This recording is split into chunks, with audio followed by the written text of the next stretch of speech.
కాలభైరవుడు చాలా పవర్ఫుల్. ఆయన శక్తిని తట్టుకోవడం చాలా కష్టం.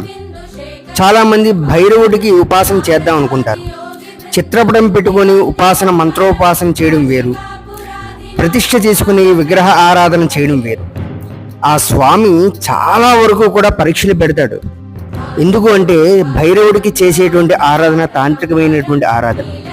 చాలామంది దేవాలయాల్లో పెట్టేసుకుందామని అనుకుంటారు, కానీ పెట్టేటువంటి యజమానికి కానీ, ఆరాధన సరిగ్గా చేయకపోయిన ఆ అర్చకుడికి కానీ, లేదంటే ఆ ఆరాధన సక్రమంగా చేయకపోతే ఆ గ్రామానికి కానీ చాలా అరిష్టం.